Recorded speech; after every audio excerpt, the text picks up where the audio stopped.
Please select a heading to Afghanistan. Deploying.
Skullface's plan is almost complete.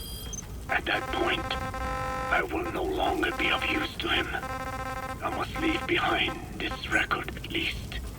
A record of how the ancient vocal cord parasites became these abominable ethnic cleansing parasites. I believe he has two purposes for the ethnic cleansing parasites. The first, as their name suggests, is ethnic cleansing. This conflict between East and West that envelops the world will not last much longer. Once the Cold War ends, and the weight of America and the Soviet Union is lifted away, the ethnic conflicts they kept suppressed will all rise to the surface. It is not difficult to imagine that the radical sides will begin cleansing their adversaries. But what if an ethnic cleansing parasite matching the language of the aggressors were to be unleashed? The aggressors would be washed off the earth. At the very least, the idea that retaliation could eradicate your people would prove a powerful deterrent. The second purpose is the Englishization of the world. To cipher the organization, this is probably their main use. Man thinks in words, or rather... He's coming too. Roger that. Very means of thinking. If you erase the word representing some concept, the concept itself disappears from the world. Nishone means beautiful in Navajo, but the image that comes to mind when we think... Subject on board. Leave the rest to us. The Blackana's beautiful. An azure sky, a rolling landscape, lush greenery. The meaning we place in Neshone has its roots in Dene culture. If we lose the word Neshone, the images of our beautiful homeland would be washed away into oblivion along with it. Just as Orwell... He's coming too. Roger that. Cipher, being based in America, is pushing Englishization for this very reason. Suppose all 5 billion people on this planet come to read, speak, and think in English. Their wills could also be streamlined under English. Cipher's control would be all the easier. Economic governance would progress in leaps and bounds. The ethnic cleansing parasites would be a great aid in accomplishing this goal. There is no need to destroy every language besides English. All they need to do is weaken other dominant languages competing with it. Russian, Chinese, Arabic. If people know they risk their lives speaking such languages, they will flock to the lingua franca, that is English. Cipher need not even focus attention on smaller languages. After all, they are already being eaten away by English. Business, education, film, commodities. English has permeated every area of global society. I can see this when I look at young Dene. Some of them have already lost their grasp of the Navajo language. It is said that over 2,000 languages of the world are facing extinction. This very moment, cultural concepts and forms of expression are disappearing forever. The spread of electronic networks gives greater meaning to Englishization. Networks have no national borders. By basing them on a single language, they can penetrate deeper into and between people. That basic point of unity provides the ideal environment for someone who aims to control people's wills. But how does this differ from building the Tower of Babel? The ethnic cleansing parasites attempt to rob man of his words. Such irony. It was the vocal cord parasites that gave words to him in the first place. Ancient man had no language, unable to produce complex sounds due to the structure of the throat. He could communicate only through simple vocalizations and gestures. Then the vocal cord parasites infected his larynx. Man's transition to walking upright did not gift him solely with intelligence, but also with his voice. At the time, the vocal cord parasites never harmed man. They merely took a small measure of nourishment. In fact, you could call it a symbiotic relationship. Some animal species use particular vocalization patterns to attract a female and reproduce. Songbirds, certain insects, and also the vocal cord parasites. The difference is that the parasites themselves did not produce sounds. Rather, they had their hosts, man, do it for them. Once secure on the human host vocal cords, a male vocal cord parasite caused the host to produce a certain sound pattern, something like a warble of a bird. Meanwhile, females parasitizing other host pharynxes need only wait.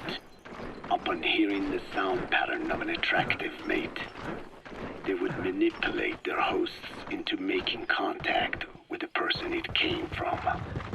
The female traveled through his host's saliva to the other host's vocal cords, where the male was waiting and the pair copulated.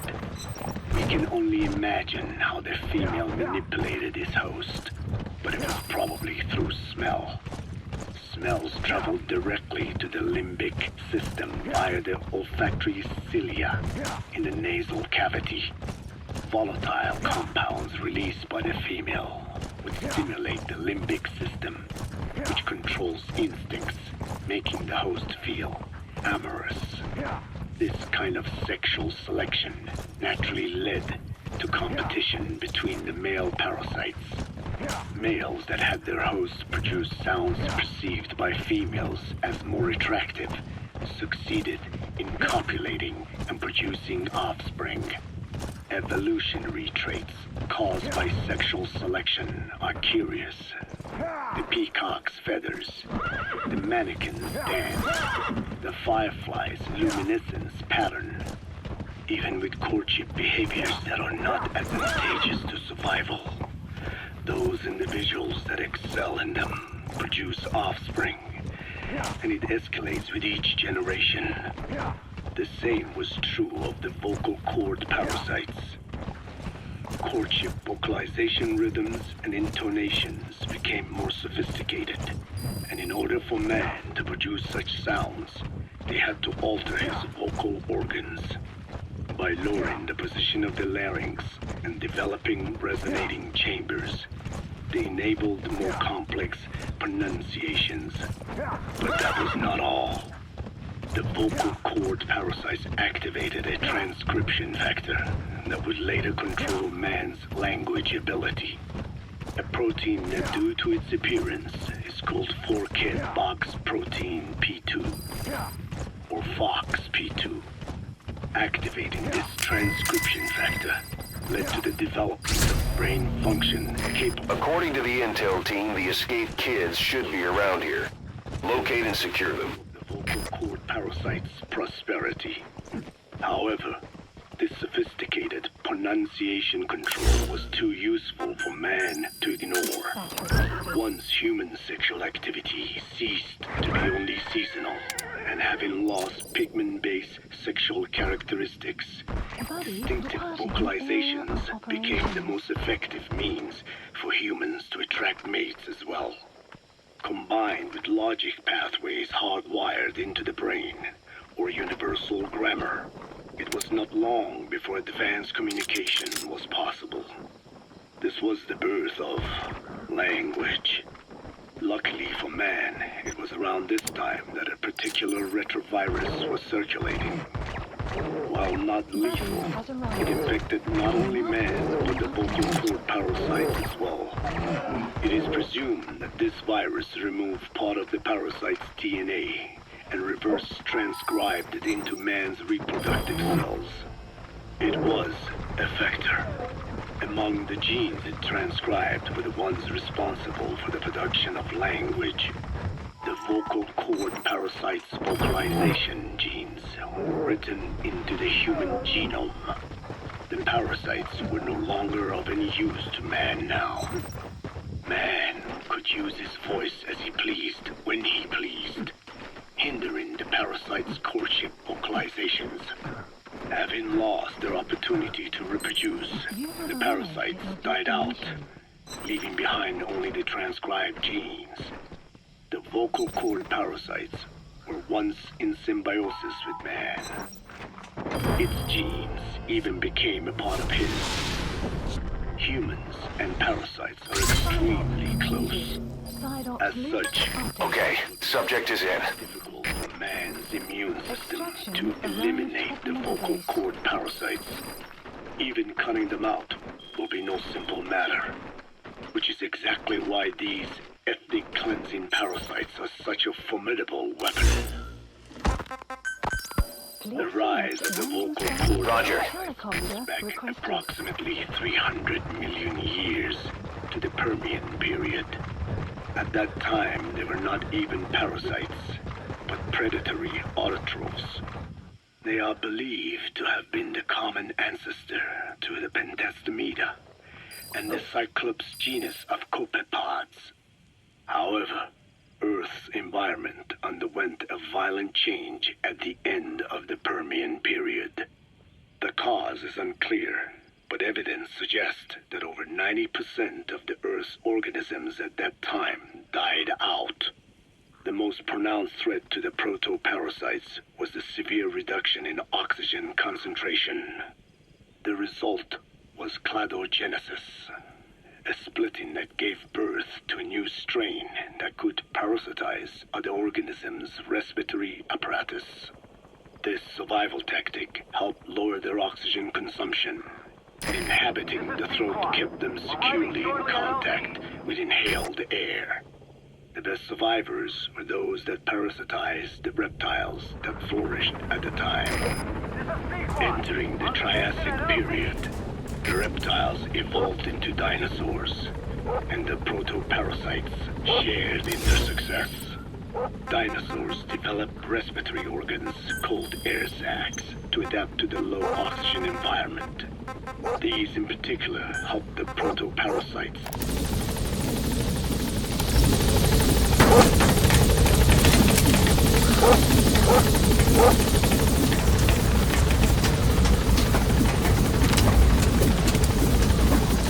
Gaining altitude.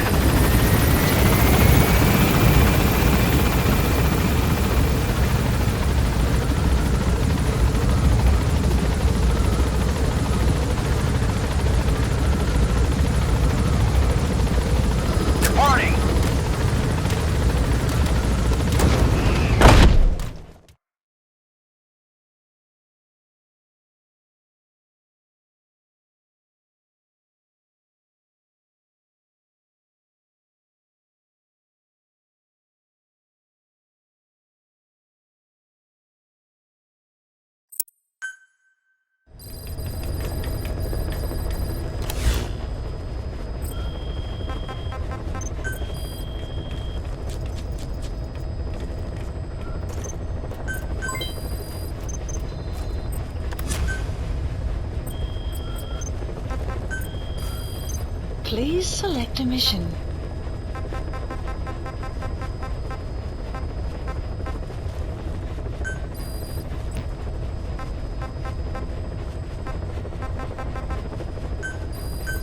Unit dispatched.